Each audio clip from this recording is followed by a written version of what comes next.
This is the first time using the gray water on the garden. To be honest with you, this is a little bit of an experiment. These are the products that I've been using during the gray water experiment. I just wanted to show you that really very little of this is quote-unquote gray water safe because this was an experiment. So this brand of laundry detergent, which you can actually use for other things too, is gray water safe. But then I kind of have varying degrees of conventional versus alternative products. We use regular shampoo and shaving cream and mouthwash. This is an interesting example of a brand that you would think is gray water safe, but actually is not classified as such. Dawn dish soap is not classified as gray water safe, but it is quite gentle. I just use regular conditioner. We use a natural toothpaste for our kiddo, but we use regular toothpaste for the grown-ups.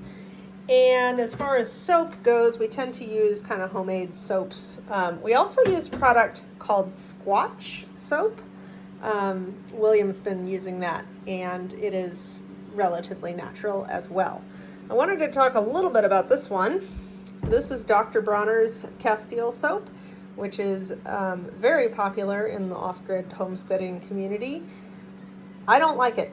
I experimented with it specifically for my own showers and washing hair and stuff like that, and I really hate the way that it makes me feel. I even tried compensating with the vinegar rinse, which is what a lot of folks recommend. Did not like it. So this is unfiltered gray water, except for this settling tank with a screen over that pipe there. I have videos that I'll link here to show you what that looks like in more depth. This is raspberry bushes receiving their dose of gray water. It's coming out pretty clear. It does have a smell to it. I can definitely smell that it's gray water. It doesn't smell like sewage or anything completely nasty like that because it's just gray water. It's just like showers and washing machine and stuff like that. A couple of volunteer this and that's in this bed. There's another tub of raspberries down here. It's been about another week of gray water watering, and I wanted to show you the lemon tree, which was kind of distressed when we moved. But since we moved, has gotten some new growth on it, and I'm optimistic. These are some other plants that came from the old house. The penstemon seems to be absolutely loving it here. One of the sages and my clivia over there seems to be happy.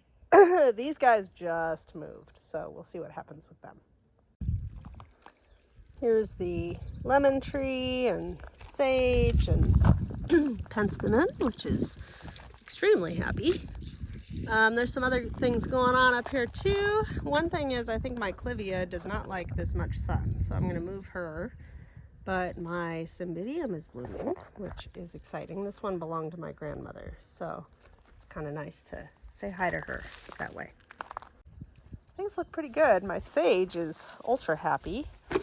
My lemon tree is displaying signs of life. We've got some new blossoms and new leaves coming, and it's seems to be pretty happy. This is a mosquito geranium, which is supposed to deter mosquitoes. It's been about another week of watering with the gray water. Plants are still looking pretty good. There's no growth explosion happening, but that's okay. I mean, our weather has been a little wonky this year too. So everybody still looks pretty happy. We've got nasturtium is just loving life. And then my pineapple sage is throwing up all kinds of fresh growth and flower stalks, so that's exciting. Raspberries seem happier by the moment, so that's exciting. We had a very heavy wind here last night, and it's actually still breezy today, so this was pretty droopy earlier, but it's coming back to life pretty quickly now that it's been watered.